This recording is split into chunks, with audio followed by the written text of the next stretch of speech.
To be honest, at first I thought that the idea of a VR digital trading card game was unnecessary and kind of stupid. Why add VR controls to a digital card game when you can represent the same mechanics with a flat screen and a mouse or even a phone? After experiencing this game, I realized I was dead wrong. Cards and Tankards is the best VR card game around, and in this review I'm going to tell you why. I first came across this game when researching the possibility of writing an article over at realityremake.com about the best VR card games. While I did find some other good examples of VR card games, none kept my interest quite as much as Cards and Tankards, and none fits the mold of what I'd consider a virtual reality card game nearly as well. Cards and Tankards VR is exactly what you would expect of a VR card game. You draw cards and use your available mana to play creatures and cast spells to defeat your opponent by draining their life points to 0. It's the classic competitive card game formula, but in VR. Cards and Tankards can be played against the AI or competitively against other players, and features quite a few different cards that you can put in your deck and use during your matches. They even recently released a whole new set of cards. You can get new cards from packs earned with the currency you receive by playing games, win or lose, and you can customize the starter decks that you receive in the game, or even build your own from scratch. There are all sorts of combinations that you can pull off with the right cards. You might call Cards and Tankards VR Hearthstone, and I'm sure somebody out there has, but there are many notable differences between this game and Blizzard's. Before I talk about the mechanics of Cards and Tankards, I'll start with what makes the game truly unique in the trading card game scene, and that's that it can be played entirely in a VR headset. It can also be played without a VR headset for those without one, but for this Cards and Tankards VR review, I'll be talking about how this game feels and plays when tried as originally intended in virtual reality. What's best about playing Cards and Tankards is how much more immersive the entire experience feels when compared to playing a digital card game on the flat screen. Since the release of Hearthstone, there have been a whole slew of digital card games that have come out, but none has captured the feeling of playing a game with another person at a table like Cards and Tankards has. The addition of VR makes Cards and Tankards feel like you're actually playing at the table with someone else. It's not a complete slime deck because I don't have all the slime creatures, most of it's slime. The open mic and casual communication with your hands that you can do in virtual reality gives the whole experience a sense of presence. It feels like you're placing cards down across the board from another person. It's also very easy to find a game, easier than in real life, because you can play with people wherever. And I never had to wait more than 30 seconds or so in the queue to find a match. I often found a game instantly. Everyone I played with was really friendly too, and a casual conversation about the game we were playing naturally ensued during each match. Instead of relying on emotes to convey each player's experience of the game, you can just talk and gesture casually like you really are there. The hand controls that VR provides also translate nicely to the actions that you take when playing the game. Your cards float above your left hand and can be plucked out and placed on the board with your right hand. Actually performing this action instead of clicking and dragging on a flat screen felt really right to me.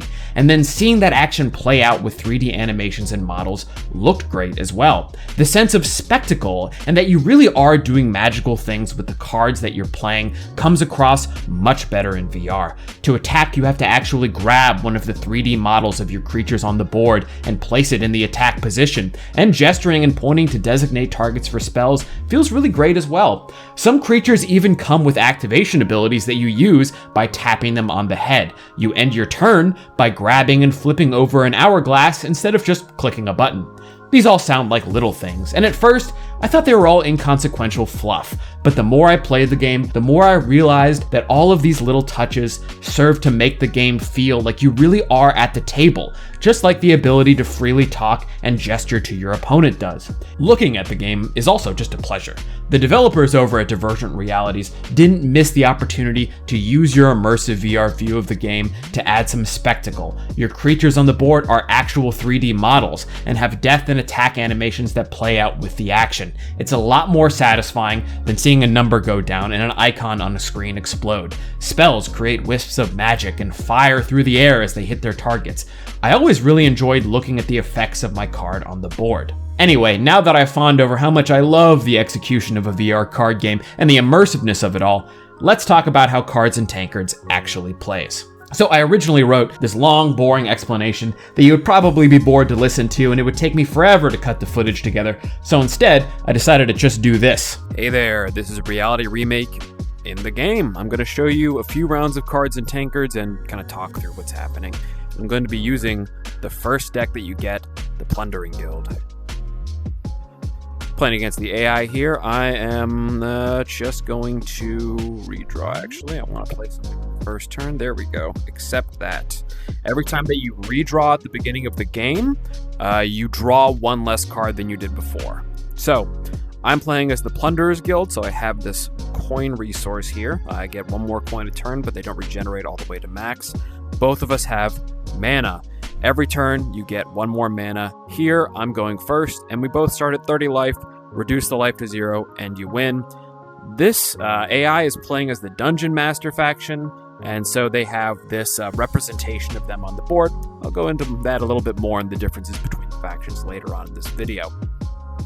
To start on my first turn, you start every turn by playing your cards. I'm going to play this guy, Dedicated Butler. You'll notice he has a 1 with a sword and a 2 with a heart.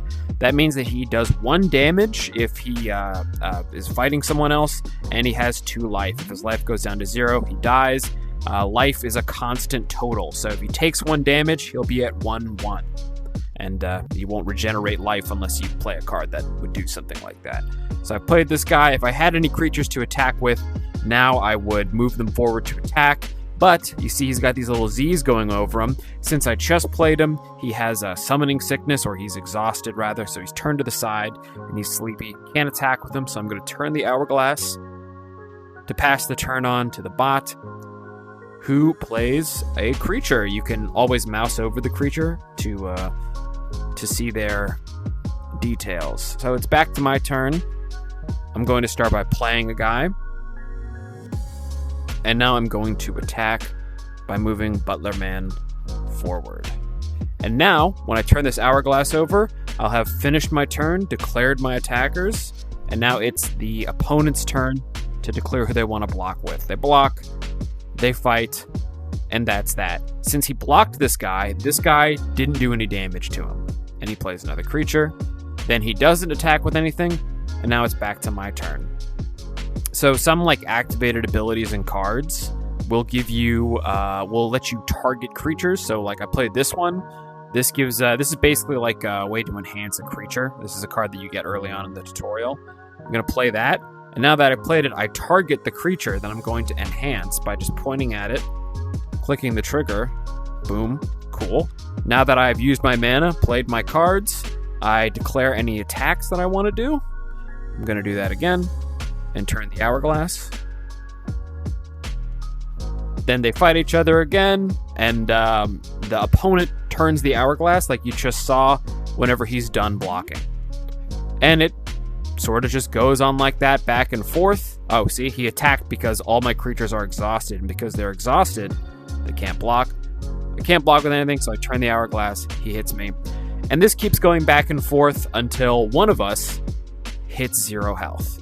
And that's basically how to play Cards and Tankards. There are some more intricacies and whatnot, but that's the basic flow of gameplay. Hopefully that gives you a good idea of how the game plays. There are clearly some elements borrowed from other card games, but the end result is a unique set of gameplay mechanics that is still very accessible and straightforward to understand. The tutorial also explained things very well, though there were a few gaps in what it teaches you, like the maximum amount of creatures on the board, which is 10, or the maximum mana cap, which is also 10. Cards and Tankards even feels more unique when you get into deck building and the difference between factions. To keep things more accessible for those watching, I didn't stray far from the starter decks in this footage, but I'm very proud to report that the starter decks are actually really viable. I racked up quite a few wins in the competitive matchmaking with them without even modifying them at all. I also found myself opening quite a few card packs. While progression does inevitably slow down, I was getting a lot of in-game gold from the quest system, all the games I was playing, and the free battle pass for the current season. I received quite a few new cards without spending a single penny. Not enough to create entirely new decks from scratch, but enough to introduce some new cards to the starter decks and keep things interesting. If you want more specific cards, you can also see what's for sale at the public tavern at the bar. Also, while you're there, you can hang out with and play public matches against others, or just watch players that are much better at the game discuss the current meta and play against each other.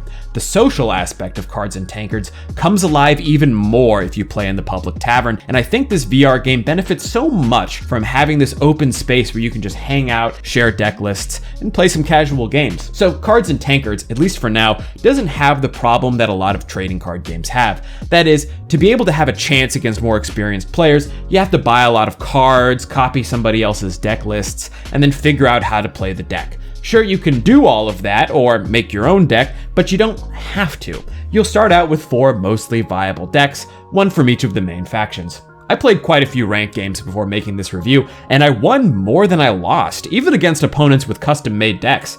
Personally, I had the most success with the first one that you get, the Plunderer's Guild. The Plunderer's Guild can enhance cards with coins, like you saw earlier, and has a lot of cards that buff cards in your hand before you play them. The Dungeon Master faction focuses a lot on combos and direct damage cards to burn away your opponent's health or slowly gain control of the board.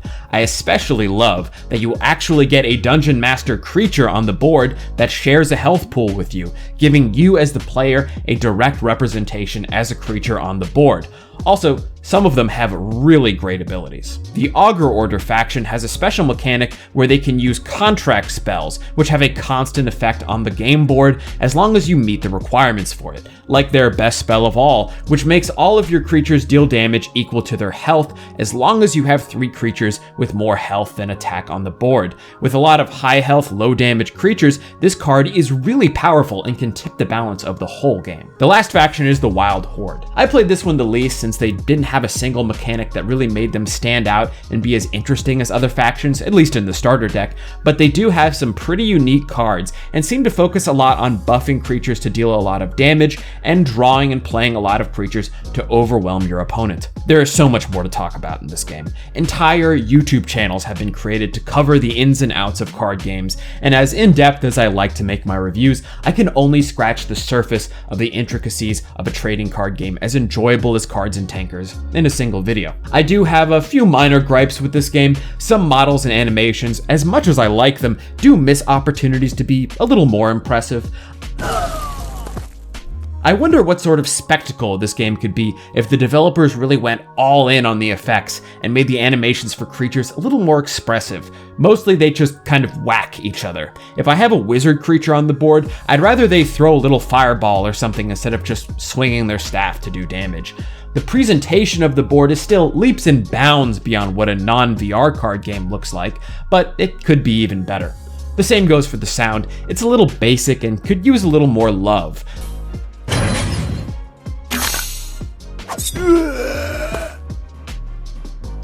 Though overall, the presentation is on par with other quality VR games on the Quest. You also can't see how many cards are left in your deck exactly, though you can estimate just by looking at it. It would also be nice to have an easier way to share deck lists between players, instead of having to manually copy another player's deck list from their collection menu. Lastly, the VR controls aren't always the best. Something on the board will just be frustrating to grab for a few seconds. This never killed the pace of the game for me, but was a minor annoyance. The VR hands that you get in the game sometimes feel awkward. This is all really minor stuff though that could easily be changed or updated in the future. My biggest takeaway from this game is an even greater appreciation of the immersion that virtual reality can bring to all sorts of experiences. Playing a card game in VR is a much more personal and enjoyable experience than playing with a faceless, wordless stranger on a flat screen. I've had a lot of fun against so many different opponents, and I felt like I was really there playing this card game with them. Cards and Tankards is free, so if any of this sounds remotely interesting, and it probably does if you've made it this far in the video, give the game a try. I haven't spent a penny on it and I've had a ton of fun with it. You can find Cards and Tankards on the MetaQuest store and Steam for the low price of $0. There's a great tutorial to explain all of the nuts and bolts, and finding a game was always really easy. It's clear a lot of people enjoy Cards and Tankards from the fast queue time alone. Enjoy yourself out there in VR, and hopefully you'll also enjoy the best VR card game out there.